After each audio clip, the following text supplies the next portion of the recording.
हालांकि हमें इसका उल्टा लग सकता है। ये भविष्य के बारे में नहीं सोचते, ये सिर्फ आज के वक्त में जीते हैं। इसलिए ये खाने की तलाश नहीं कर सकते जब तक इनके सामने कोई शिकार नहीं आ जाता।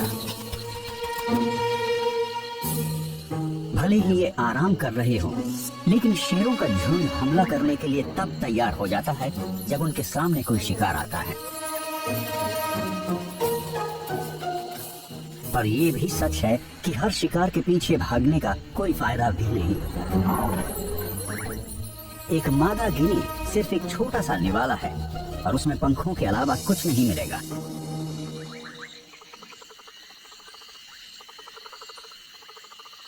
लेकिन मादा गिनीज की बदौलत सुस्ता रही शेरनियों को पूरे झुंड की भूख मिटाने का एक मौका नजर आया है। ज़ीब्रास एकदम सही दूरी पर है और उन्होंने अब तक अपने आसपास मौजूद खतरे को नहीं देखा है।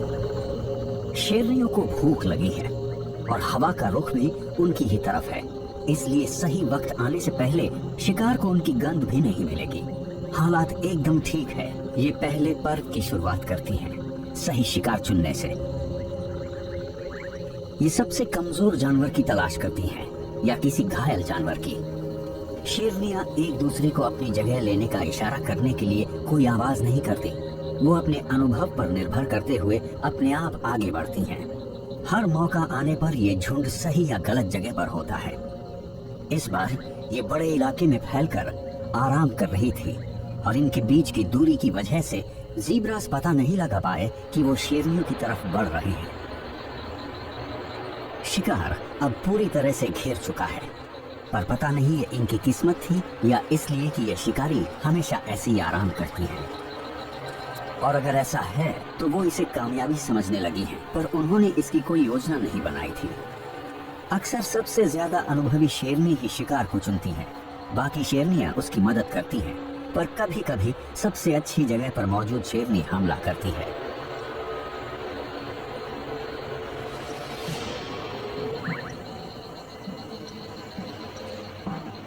शिकारियों को अक्सर पैंतरा बदलना पड़ता है। हो सकता है वो किसी एक शिकार को भी न चुन पाए, क्योंकि ज़ीब्रा की धारियां उन्हें उलझन में डाल देती हैं। शायद ये पूरे झुंड पर हमला करेंगे और उस अफरा तफरी में जो होगा शेरनियां उसके हिसाब से फैसला लेंगी।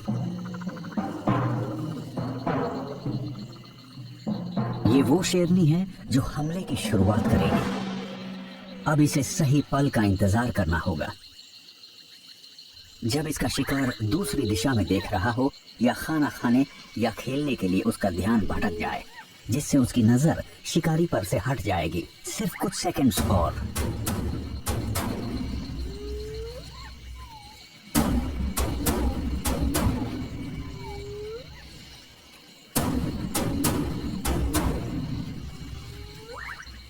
जब इसे लगता है कि ये कामयाब हो सकती है, तो ये खतरा उठाते हुए हमला कर देती है।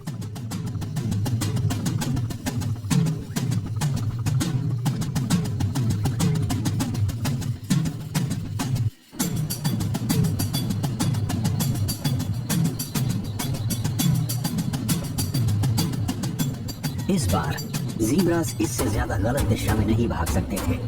वो हमलावर से जान बचाकर भागते हैं, लेकिन बाकी शेरनियां ठीक इनके बच निकलने के रास्ते के बीच में है। ज़ीब्रास रास्ते में ही रुक जाते हैं और उनके शिकारी भी। ना शिकार और ना ही शिकारी को पता है कि क्या करें। ये फैसला लेने के लिए एक दूसरे की प्रतिक्रिया का इंतजार करती हैं। वो सभी घबराए हुए हैं, लेकिन ये चौकन्ना रहने के अलावा कुछ और कर भी नहीं सकती। जिंदा बच निकलने में किस्मत का भी बहुत बड़ा हाथ होता है।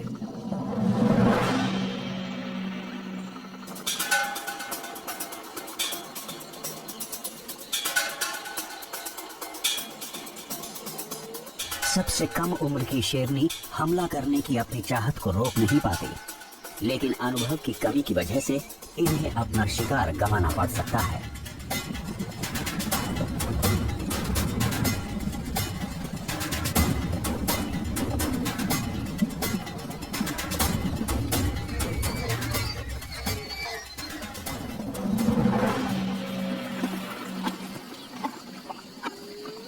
दिन में शिकार करने पर शेरों की कामयाबी की दर सिर्फ 20% है, क्योंकि ऐसे हालात में ऐसा बहुत कुछ हो सकता है जिससे शिकार उनके हाथ से निकल जाए। लेकिन अगर इस अफरा तफरी में शिकार वापस मुड़कर अपने शिकारी से दूर भागने के बजाय उसी की तरफ भागना शुरू कर देता, तो जाहिर है कि शिकारी भी अपने आप रुक जाता और शिकार उसके हाथ से निकल जाता। शेर चोटी के शिकारी होते हैं और अजीब बर्ताव के अलावा उन्हें किसी चीज से डर नहीं लगता, और अगर शिकार उनसे दूर ना भागे तो ये अजीब है। सभी जानवर किसी अजीब चीज या बर्ताव के होने से डर जाते हैं। इसीलिए लोग कहते हैं कि किसी शेर, शार्क या भेड़िए के हमला करने पर भागिए मत, न वहां से भागिए और न ही शिकारी को अपनी पीठ दिखाएं। किसी चीज को भागते हुए देखकर बहुत उत्तेजना होती है और खुद को रोक पाना मुश्किल हो जाता है।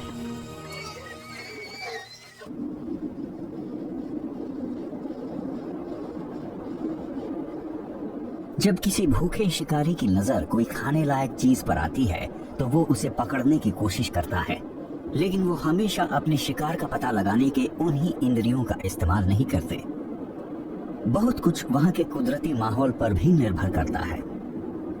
बर्फीले उत्तर में बहुत ज्यादा दूर तक देख पाना आसान नहीं है। यहाँ लगभग हर चीज सफेद है या फिर वो बर्फ के नीचे दबी हुई है।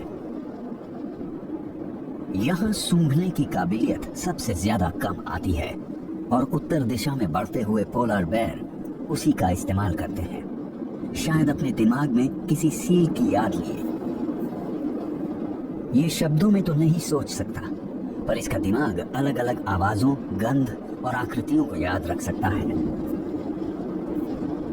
अपनी सूंघने की काबिलियत से इसने पता लगा लिया है कि यहाँ पास ही लेमिंग्स हैं। ये उनके खोदने की आवाज भी सुन सकता है, पर उन्हें देख बिल्कुल नहीं सकता। जमीन पर वार करके ये उन्हें डराकर भागने पर मजबूर कर देता है और ये अपनी सूंघने की काबिलियत से उनकी जगह का सही पता लगा सकता है।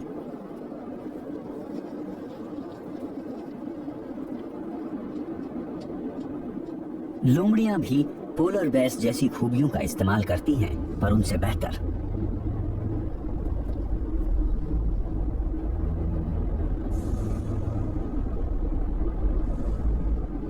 ये सील तो नहीं पकड़ सकते, पर इनकी खूबी है बहुत छोटे जानवरों का शिकार करना। हम जानते हैं कि मैमल्स के पास थोड़ी बहुत याददाश्त होती है, जिसकी बदौलत वो कुछ खास तरकीबों को याद रख पाते हैं और उनकी जगहों पर वापस आते हैं जहां किस्मत ने उनका साथ दिया था।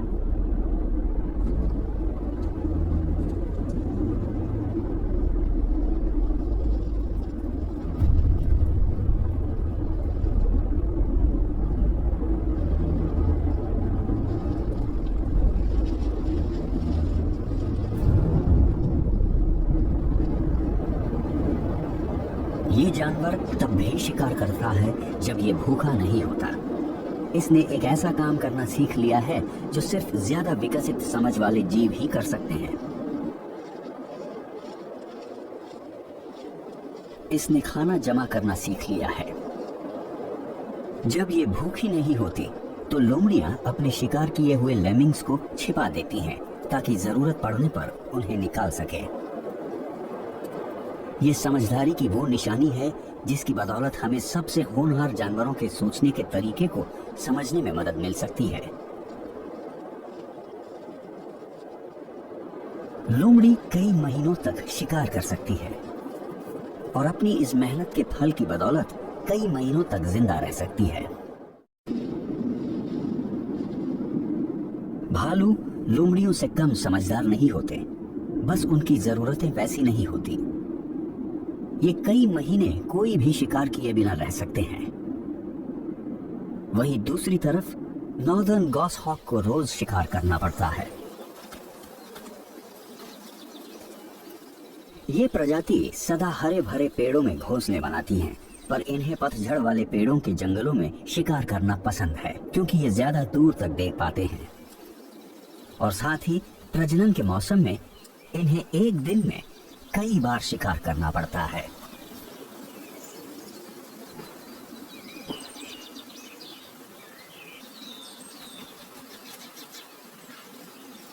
बच्चों का चिड़चिड़ापन अपने माता पिता को लगातार खाना ढूंढने के लिए मजबूर कर देता है।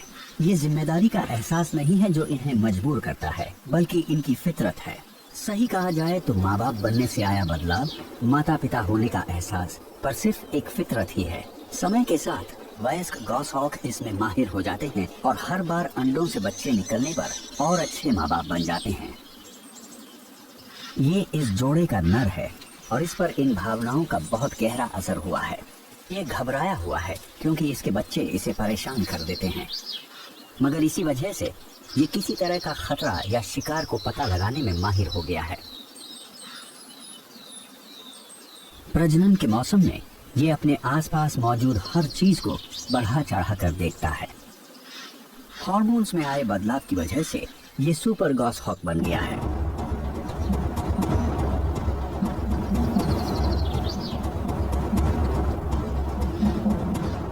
जंगल में कोई और शिकारी पक्षी इसकी तरह उड़ान नहीं भर सकता। ये अपने पंखों को चोट पहुंचाए बिना टहनियों के बीच से उड़ान भरता है, क्योंकि ये लकड़ी की इस भूल भुलैया के चप्पे चप्पे से अच्छी तरह वाकिफ है जहां ये शिकार कर रहा है। इसके दिमाग में एक 3 डायमेंशनल नक्शा है जो इसे बताता है छोटा रास्ता कहाँ है, मुड़ना कहाँ है, रफ्तार कब बढ़ानी है और रुकना कब है। अपने दिमाग की बदौलत ये अपनी और उस जगह के बीच का अंदाजा लगा लेता है जहां शिकार तक पहुंचने पर इसका शिकार पहुंचेगा।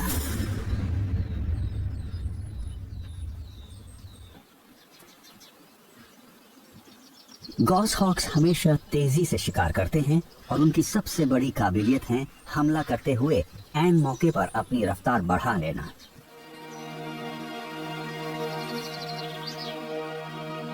जब से इसने अपने साथी के साथ रहना शुरू किया है तभी से इसे अपना शिकार बांटने की आदत पड़ गई है।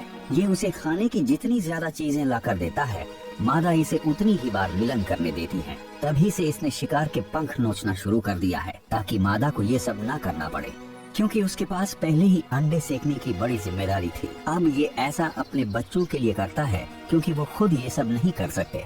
शायद ये थोड़ा सा खा भी लेता है, छोटे छोटे से निवाले जो इसे शिकार करते रहने के लिए ताकत देंगे, लेकिन इसके अंदर की भावना इसे इस शिकार को अपने घोंसले पर ले जाकर सबके साथ बांट कर खाने या उसे पूरी तरह से उन्हें देने के लिए मजबूर कर रही है। शायद इस दौरान इसके शरीर में कुछ ऐसा होता है जिससे इसे कम भूख लगती है या कम खाने से ही इसकी भूख मिट जाती है। प्रजनन के मौसम में नर सिर्फ जिंदा रहने के लिए ही खाते हैं। असल में इस दौरान नर का वजन बहुत घट जाता है, पर इसकी अगली पीढ़ी को आगे बढ़ने का अच्छा मौका मिलता है।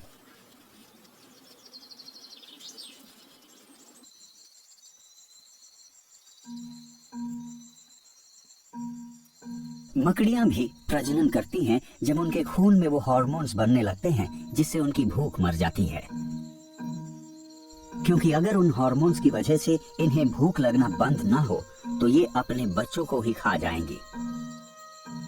अगर हम उन चीजों का अध्ययन कर सके तो शायद हम इंसानों में मोटापा खत्म कर सके।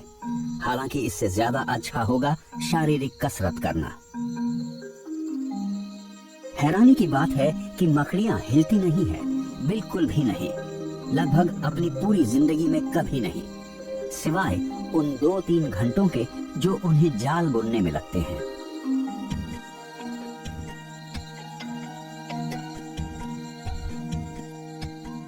ये मिलन करते हुए भी बहुत कम हरकत करती हैं। हालांकि ऐसा साल में एक बार ही होता है, मगर हाँ, शिकार करते वक्त ये बिजली की रफ्तार से हरकत कर सकती हैं, या यूं कह लो कुछ ही मिली सेकेंड्स में।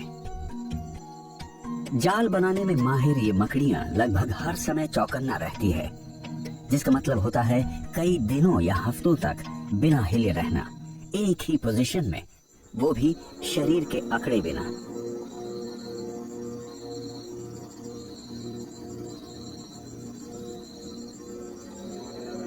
मगर फिर भी ये बिना हरकत किए 1 मिली सेकेंड में हमला कर सकती हैं। ये ऐसा इसलिए कर पाती हैं क्योंकि जानवरों की दुनिया में इनकी मांसपेशियों की बनावट बहुत अनोखी होती है। इनकी बेहद पतली टांगों में सिर्फ इतनी जगह होती है जिसमें फ्लेक्सर मांसपेशियां समा सके जो जोड़ों को मोड़ती हैं। मकड़ियां उनमें खून भरकर उन्हें लंबा कर लेती हैं, किसी हाइड्रोलिक सिस्टम की तरह। मांसपेशियों के इस हाइड्रोलिक सिस्टम की वजह से वो बहुत तेजी से हमला कर पाती हैं।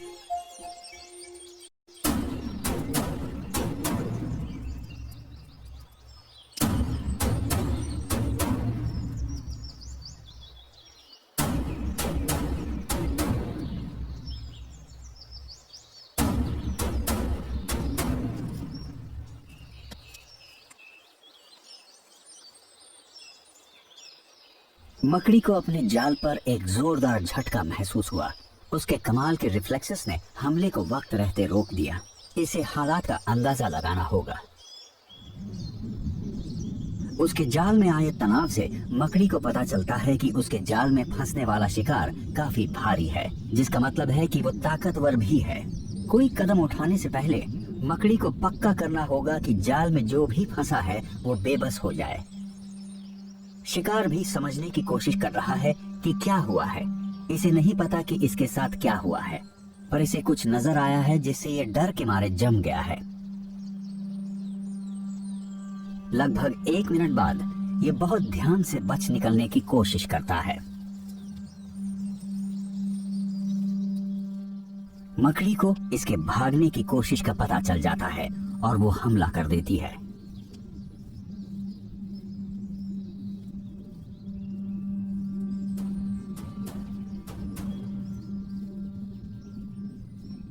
इस तरह की मकड़ियां 3 चरणों में हमला करती हैं। सबसे पहले ये पक्का करती हैं कि ये अपने से ज्यादा ताकतवर शिकार से नहीं उलझेंगी, और इसका पता लगाने के बाद ये शिकार को लपेटना शुरू करती हैं, पर हमेशा सुरक्षित दूरी बनाए रखती हैं ताकि कोई अनहोनी ना हो। ये बहुत बड़ी मात्रा में तरल रेशम बनाती हैं जो हवा के संपर्क में आते ही ठोस हो जाता है। इसे पक्का करना होता है कि इसका शिकार आजाद न हो जाए, और सबसे ज्यादा जरूरी, बेबस होने के बाद वो अपना बचाव न कर सके।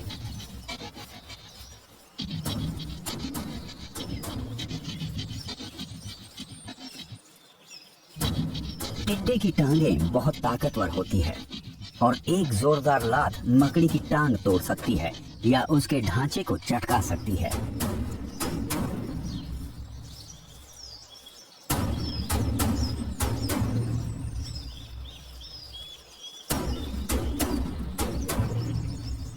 अपने शिकार को लपेटने के बाद मकड़ी तीसरे चरण का काम शुरू करती है। ये अपने शिकार को अपने कलिसेराइड से काटती है और उसमें जहर छोड़ देती है। अगर इतना बड़ा शिकार जल्दी मर जाए तो ये मकड़ी के लिए अच्छा होगा। इसलिए नहीं कि ये अपने शिकार को दर्द नहीं देना चाहती, बल्कि किसी खतरे से बचना मकड़ी के लिए ही फायदेमंद है, और इसलिए भी कि उसका खाना जल्दी पचने के लिए तैयार हो जाए।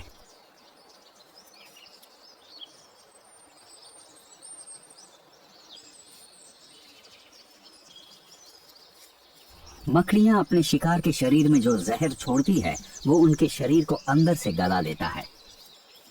अब सिर्फ कुछ ही वक्त की बात है।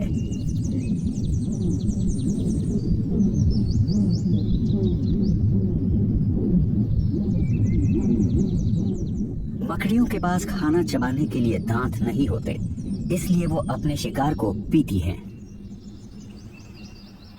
वो मकड़ियां जो जाल बुनती हैं इतनी सटीकता के साथ शिकार करती हैं कि उनकी कामयाबी की दर लगभग 100% होती है।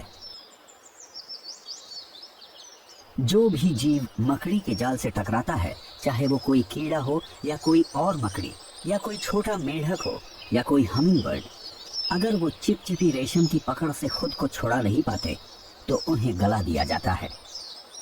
अच्छी बात यह है कि मकड़ियों की काबिलियत उनके छोटे जाल तक ही सीमित है। ये पता लगाना बहुत मुश्किल है कि जानवरों के अंदर इंद्रियां कैसे काम करती हैं। उन दृश्यों की कल्पना करना जो कीड़े अपनी नन्ही नन्ही आंखों से देखते हैं, या पता लगा पाना कि वो क्या सुनते हैं, क्या सूंघते हैं, या वो उन अंगों से क्या पता लगाते हैं जो किसी और रीढ़ की हड्डी वाले जीव के पास नहीं है, किसी के भी होश उड़ा देगा। ये पता लगा पाना नामुमकिन है कि वो जीव जिनके दिमाग हमारे दिमाग से इतने अलग हैं, उस जानकारी का इस्तेमाल कैसे करते हैं जो उन्हें मिलती है। हम उनके बर्ताव से कुछ ही चीजें समझ सकते हैं, लेकिन फिर भी इन्हें करीब से देखना काफी दिलचस्प हो सकता है। जैसे मिसाल के लिए इस बात का पता लगाना कि क्या एक मैंटिस दूसरे मैंटिस पर हमला करेगा अगर वो ये समझ जाए कि उसका शिकार उसी की प्रजाति का है।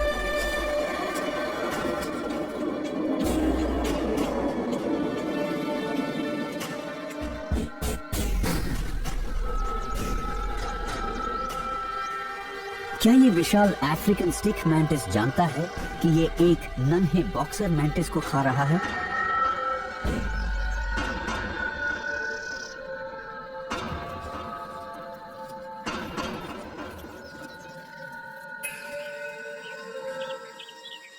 प्रतिद्वंदी शेर एक दूसरे को मार डालते हैं, लेकिन वो अपने दुश्मन को खाते नहीं हैं। जब एक मैंटिस का सामना उसी के आकार के दूसरे मैंटिस से होता है, तो ऐसे में मुठभेड़ का नतीजा एक ही हो सकता है।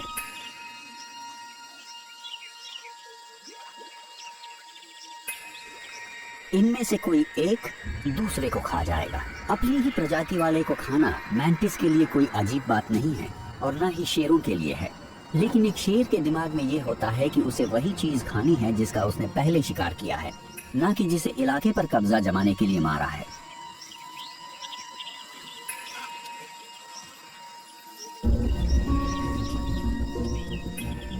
वहीं दूसरी तरफ मैंटिस दूसरे मैंटिस को ऐसे खा जाते हैं जैसे कि ग्रास हॉपर या किसी दूसरे कीड़े को खा रहा हो, और प्रजनन का मौसम आने तक ये हर मुमकिन चीज को खा जाते हैं। उसके बाद मिलन के लिए बनने वाले हार्मोन्स नर और मादा के बीच इस फितरत को खत्म कर देते हैं, वो भी लगभग हर बार।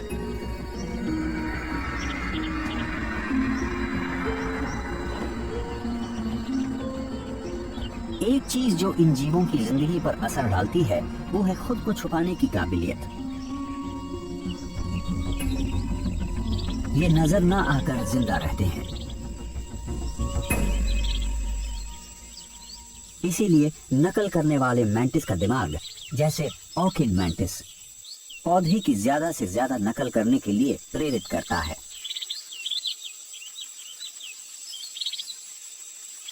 इसे गुजरते वक्त को भुलाकर भूख से बर्दाश्त करते हुए ऐसी कोई भी हरकत करने से बचना होगा जिससे इसके शिकार या शिकारी को इसकी मौजूदगी का पता चल जाए।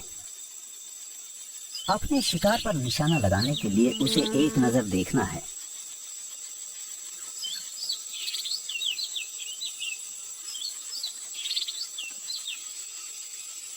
और ये उसे बीच हवा में ही पकड़ लेता है।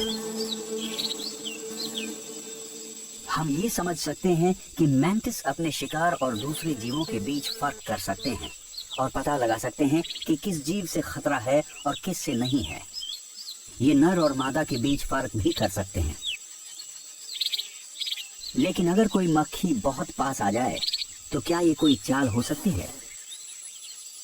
कोई भी अनजान चीज हमेशा डरावनी लगती है, पर इस फ्लावर मैंटिस को डर नहीं लगता, लेकिन इसे अपने शिकार के खुद पर बैठने की आदत नहीं है।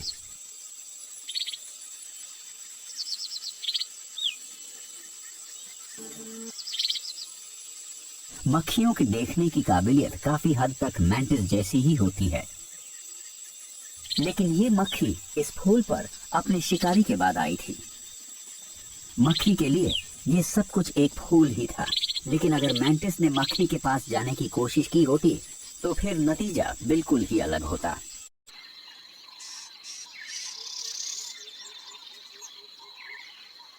जानवर किसी भी चीज के मुकाबले डर की वजह से जिंदा रह पाते हैं, जो इनके बचाव का मुख्य तरीका है। मगर फिर भी इन्हें उन शिकारियों से डर नहीं लगता जिन्हें वो देख नहीं पाते। उन्हें इस बात का डर नहीं होता कि कोई चीज भविष्य में इनका शिकार कर सकती है। जानवरों को सिर्फ आवाजों, गंध और अपने आसपास घूमने वाली परछाइयों से डर लगता है। प्रकृति में जो भी जानवर हर वक्त चौकन्ना नहीं रहता, उसका अंत बहुत जल्दी हो जाता है।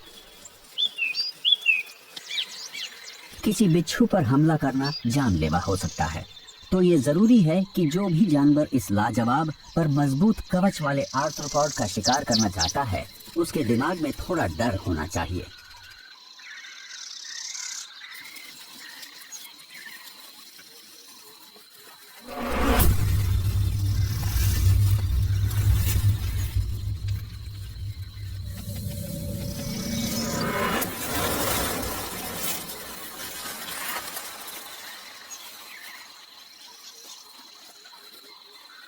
बिच्छू के पास चाबुक जैसी पूंछ होती है जो बहुत तेजी से हमला कर सकती है, और ये रेप्टाइल उन कमजोर हिस्सों की पहचान कर सकता है जहां इसे बिच्छू के हथियारों को नाकाम करने के लिए काटना है।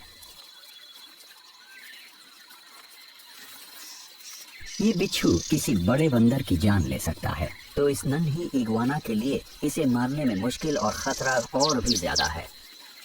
मगर फिर भी हालात इस नन्हे शिकारी के काबू में हैं। इसकी समझ और फुर्ती बिच्छू की जहरीली पूंछ से बचने के लिए पूरे तालमेल से काम करते हैं। शायद इस बिच्छू को इग्वाना के स्केल्स के बीच डंक मारने की जरूरत है ताकि उसका जहर असर दिखा सके, और बिच्छू के ज्यादातर हमले इग्वाना के स्केल्स को भेद नहीं पाते।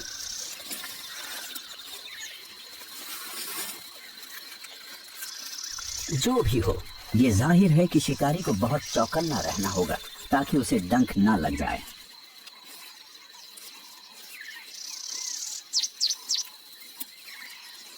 सबसे अजीब बात होती है शिकार का शिकारी की उम्मीद से विपरीत बर्ताव करना, जो है अपने हमलावर को डराने के लिए उसकी तरफ बढ़ना।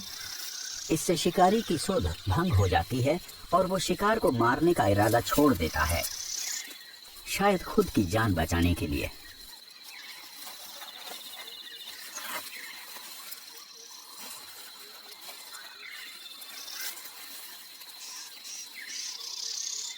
लेकिन इग्वाना ने तब भी बिच्छू पर हमला जारी रखा जब वो सबसे ज्यादा खतरनाक था, और जैसे ही शिकार अपनी पीठ इसकी तरफ करता है, इग्वाना एक बार और कोशिश करती है।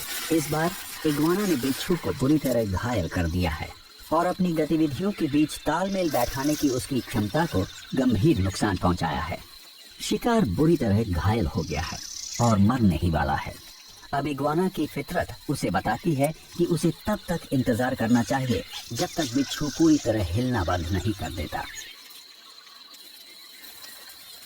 इसका दिमाग इसे बता देता है कि कब हमला करना है और कब पीछे हटना है, या कब बिना डरे इंतजार करना है और कब अपने शिकार को खाने के लिए आगे बढ़ना है।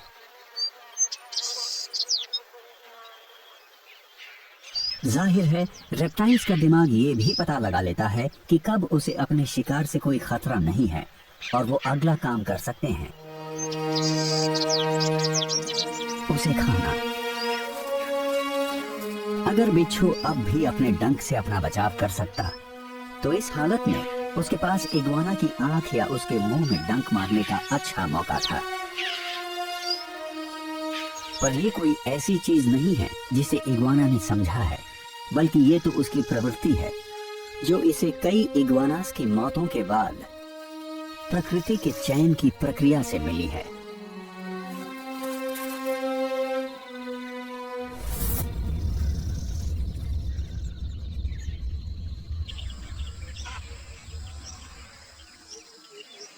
सबसे अच्छा हमला होता है दूर से किया गया हमला। उतनी दूरी से किया हमला जो संभावित शिकार के बचाव के सभी तरीकों को नाकाम कर दे, और अपने बचाव सुनिश्चित करने के लिए अपने शिकार को बिना किसी खतरे के पकड़ना। शिकार में अपने शिकार के रंग और आकृति को अच्छी तरह समझने की काबिलियत होनी चाहिए ताकि खतरनाक जीवों से बचा जा सके, चाहे वो डंक मारने वाले जीव हों या वो जीव जो उन्हें खाने वालों के लिए जहरीले साबित हो सकते हैं। गिरगिट भी ऑर्किड मैंटिस की तरह ही बहुत धीरे धीरे आगे बढ़ते हैं। कीड़े मकोड़ों को इसकी चाल से कोई डर नहीं लगता अगर ये दूर रहे। शिकार इतने बड़े शिकारी से कोई खतरा महसूस नहीं करते जो काफी दूर हो। किसी कीड़े का दिमाग अपनी तरफ तेजी से आने वाली किसी चीज से बचने के लिए प्रतिक्रिया कर सकता है, लेकिन गिरगिट अपने शिकार के सुरक्षित इलाके में जाए बिना उसका शिकार कर लेते हैं। इतना बड़ा कोई जीव जो इतना धीरे चलता हो बहुत ज्यादा डरावना नहीं है।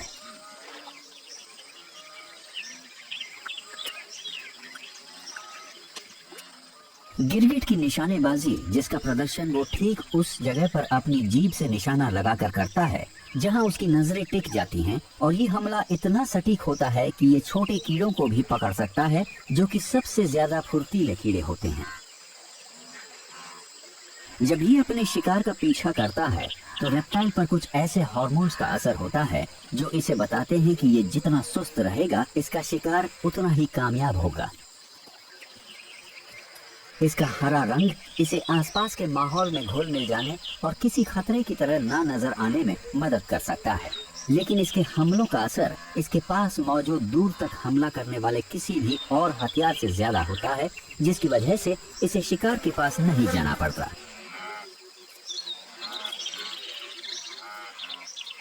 सभी जानवरों का अपना सुरक्षित इलाका होता है जो इस बात पर निर्भर करता है कि कौन सा शिकारी उनकी तरफ बढ़ रहा है, और इस गिरगिट के आकार का शिकारी ज्यादा खतरनाक नहीं लगता। मक्खियां गलत अंदाजा लगा सकती हैं। जब वो ज्यादा से ज्यादा किसी शिकारी के झपटने या हमले के लिए खुद को तैयार करती हैं तो गलती कर देती हैं।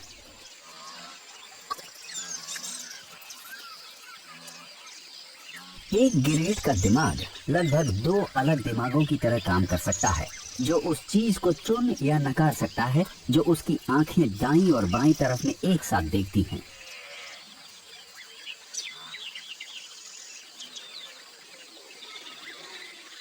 लेकिन जब इन्हें कोई फैसला करना होता है तो इन्हें दोनों आंखों को एक ही वक्त पर एक ही जगह पर केंद्रित करना होता है ताकि वो दूरी का सही अंदाजा लगा सकें और अपनी चिपचिपी जीभ से एकदम सटीक हमला कर सकें।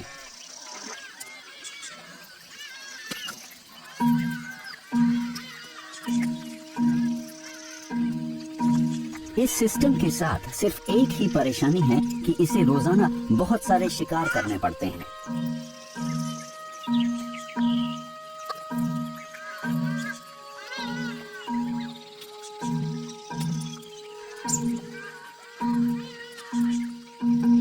ये दौड़ नहीं सकता, पर इसकी फुर्ती और ताकत इसे होशियारी से आगे बढ़ने की काबिलियत देती है।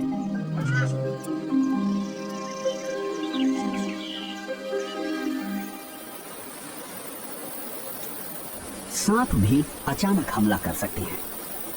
ये बहुत सब्र के साथ तब तक घात लगाकर बैठे रहते हैं जब तक शिकार बहुत पास नहीं आता। गिरगिट से अलग सांप कई दिनों, महीनों या पूरे 1 साल तक बिना खाए रह सकते हैं, वो भी बिना बोर हुए। वो किसी भी चीज के बारे में नहीं सोचते, इसलिए इंतजार करने में उन्हें कोई परेशानी नहीं होती। बीता हुआ वक्त इनकी याददाश्त में दर्ज नहीं होता, ये वक्त के गुजरने के साथ ही उसे भूल जाते हैं। बिना हिले रहना ही इनका सबसे अच्छा विकल्प है। एक सांप किसी शिकार का पीछा नहीं कर सकता क्योंकि वो बहुत ज्यादा तेज नहीं चल सकता, और अगर ये बिना हिले अपने शिकार की तरफ बढ़ने की कोशिश करे भी तो ये गलती कर सकता है। ये जल्द ही हिलने को नाकामी से जोड़कर देखने लगता है और सांप ऐसे ही सब्र रखना सीखता है।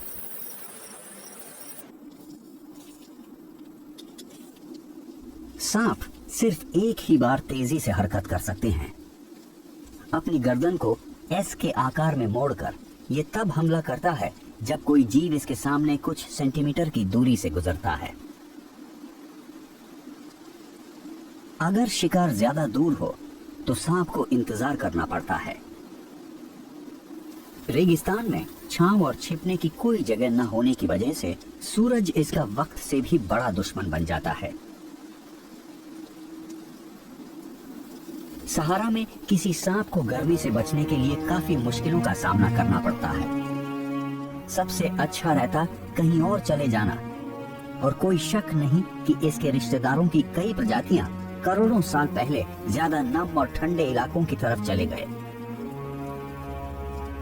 लेकिन हॉर्न्ड वाइपर यहीं रह गया और इसने गर्मी से बचने का तरीका निकाल लिया है ताकि ये इतनी गर्म रेत में भुन न जाए जिस पर अंडा पकाया जा सकता है।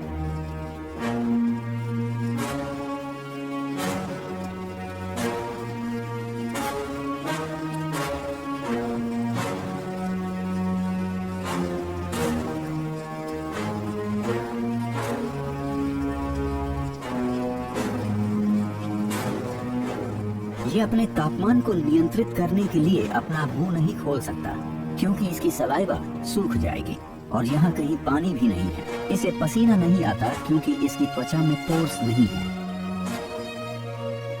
और यहाँ कोई छांव भी नहीं है। तो इसके पास इकलौता तरीका है खुद को रेत में ढक लेना। और जिस चीज की शुरुआत इसके कुदरती माहौल में बहुत ज्यादा गर्मी से बचने के लिए हुई थी, वो एक बिना सोची समझी रणनीति बन गई। इसकी बदौलत न ये सिर्फ खुद को चिलचिलाती धूप की गर्मी से बचा पाया, बल्कि इसने खुद को उन जीवों की नजरों से भी छिपा लिया जो इस पर हमला कर सकते हैं। और उससे भी जरूरी, अब ये छोटी चूहों से लेकर गेकोस तक का शिकार पहले से कहीं ज्यादा आसानी से कर सकता है।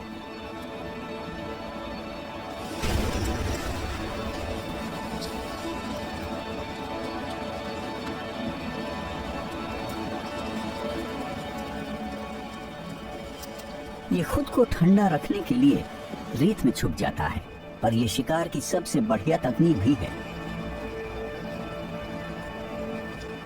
बाकी काम इसका जहर कर देता है। ये अपने शिकार को बाद में ढूंढ लेगा, उसकी मौत के बाद।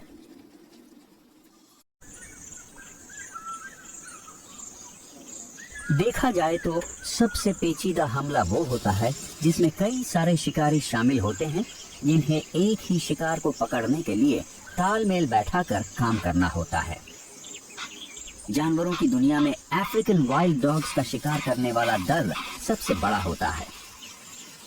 हमले में पूरा झुंड शामिल हो जाता है, लेकिन अपने मकसद में कामयाब होने के लिए ये जरूरी हो जाता है कि शिकारी दल का हर एक सदस्य पहले से ही तय चीजों में जरा भी फेरबदल किए बिना अपने काम को अंजाम दे।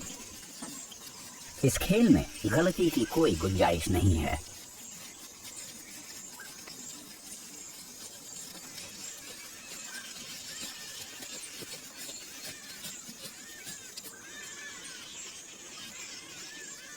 पर यह भी सच है कि जब बहुत सारे सदस्य एक ही काम को करने की कोशिश करते हैं, तो गलती करने की गुंजाइश भी कई गुना बढ़ जाती है। सबसे आम गलती तब होती है जब संभावित शिकार वक्त रहते खुद को बचाने के लिए शिकारियों के झुंड के किसी सदस्य को देख लेता है, जैसे झुंड के सबसे कम उम्र के सदस्य या सबसे अनाड़ी या सबसे भूखे सदस्य को। इनमें से सिर्फ किसी एक सदस्य को नजर आने या कोई आवाज करने की गलती करनी है और 19 सदस्यों का झुंड नाकाम हो जाएगा। और इस बार शिकार के लिए इतने ही डॉग्स आए थे। अक्सर डॉग्स को बिल्लियों या ज्यादातर पक्षियों से ज्यादा समझदार समझा जाता है, लगभग बंदर जितना समझदार। पर एक हद तक हम भी भेदभाव से परे नहीं हैं। हमें डॉग से प्यार है, जो हमारे सबसे पुराने और वफादार दोस्त हैं। मगर हकीकत यह है कि समझदारी को किसी मात्रा में नहीं मापा जाना चाहिए। हमें बेहतरीन होने की नहीं, बल्कि काबिलियत की बात करनी चाहिए। जिंदा बचे रहने के लिए हर प्रजाति को अपने आसपास के माहौल को किसी तरह समझने की काबिलियत चाहिए, जैसे थोड़ी सी याददाश्त या खास तरह की दिमागी बनावट। बेशक अफ्रीकन वाइल्ड डॉग्स, हाइनास या वुल्फ्स के मामले में हम उस समझदारी का पता लगा पाते हैं जिसे हम पहचान सकते हैं। समाज में रहने वाले जानवरों की सुनने समझने की क्षमता का विकास उनके खेल, उनके औहदे और उनके भावनात्मक संबंधों से होता है। लेकिन शिकार नजर आने से पहले योजना बनाने की काबिलियत डॉग्स में भी नहीं पाई गई है। अफ्रीकन वाइल्ड डॉग्स लगभग हमेशा ही एक से दूसरी जगह जाते रहते हैं और ये हमेशा अपने इलाके में घुसपैठ करने वाले झुंडों को बाहर निकालने और खाने लायक किसी शिकार को पकड़ने के लिए हमेशा चौकन्ना रहते हैं। ये लगभग 200 वर्ग किलोमीटर जितने बड़े इलाके की निगरानी करते हैं और इनके शिकार करने का तरीका इनके जीने के तरीके से मेल खाता है। वो हमेशा इधर उधर ताक झांक करते रहते हैं। इनका रंग शिकार करते वक्त नजर न आने में इनकी मदद करता है। इनका तरीका बहुत सीधा सा होता है। जिसे अमल में लाने पर वो शिकार का एक ऐसा तरीका बन जाता है जिससे बच निकलना मुश्किल है। इनके चलने का तरीका बदल जाता है और एक लाइन में चलने के बजाय ये फैल जाते हैं। ये ऐसा इसलिए करते हैं ताकि ये मादा लीडर के पीछे पीछे चलते हुए एक साथ रहे। इलाके की खूबियां, शिकार की प्रतिक्रिया और इनका अनुभव बाकी का काम कर देता है। जिस शिकार का पता लीडर अफ्रीकन वाइल्ड डॉग लगाती है, अगर वो इन्हें देखकर भाग ना जाए तो जल्द ही विंड डॉग्स उसे दाईं और बाईं तरफ से घेर लेंगे और शिकार के पास बचने का कोई मौका नहीं होगा। ये अचानक से और मिलिट्री की तरफ फैलकर हमला करने की तकनीक का मिला जुला रूप है।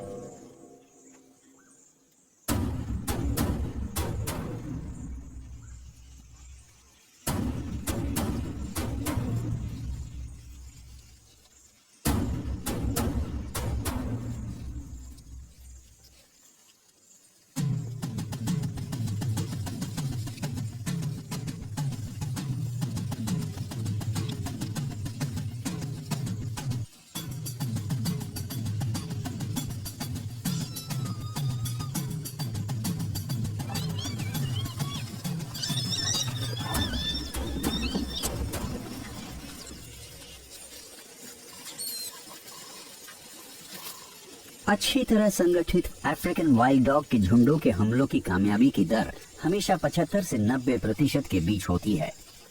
ये भयंकर शिकारी होते हैं जो अपने शिकार को झुंड के किसी सदस्य द्वारा मार दिए जाने से पहले खाना शुरू कर देते हैं। अपने इसी बर्ताव के लिए इन्हें वाइल्ड डॉग्स कहा जाता है। ये बाकी शिकारियों से ज्यादा जालिम लगते हैं, पर असल में ऐसा है नहीं। ये किसी भी और जानवर से ज्यादा जालिम या दयालु नहीं है। कुदरत में बेरहमी की कोई जगह नहीं। ये सिर्फ प्राकृतिक और जंगली बर्ताव का इंसानी नजरिया है। जो भी हो, वाइल्ड डॉग्स जिस तरह से अपने शिकार को खाते हैं, उसकी वजह से बहुत से लोग इनसे बचकर रहते हैं और इनका योजनाबद्ध तरीके से शिकार किया जाता है और कई जगहों पर इन्हें पूरी तरह खत्म कर दिया गया है। असल में ये अफ्रीका के ज्यादातर इलाकों से गायब हो चुके हैं।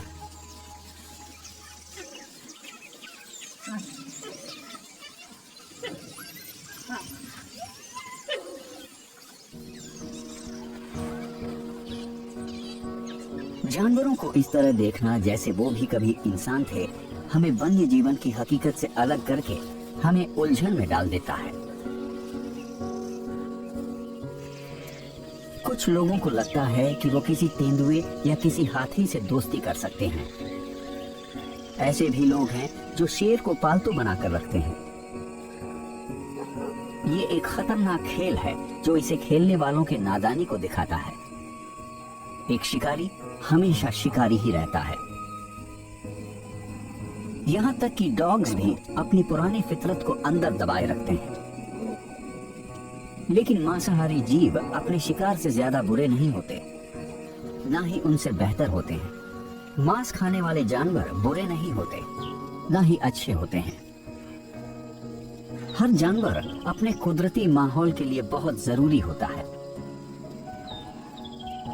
विकास की प्रक्रिया अपना काम करती रहती है, जिसकी वजह से एक नपातुला युद्ध जो रोजाना अलग प्रजातियों के बीच लड़ा जाता है।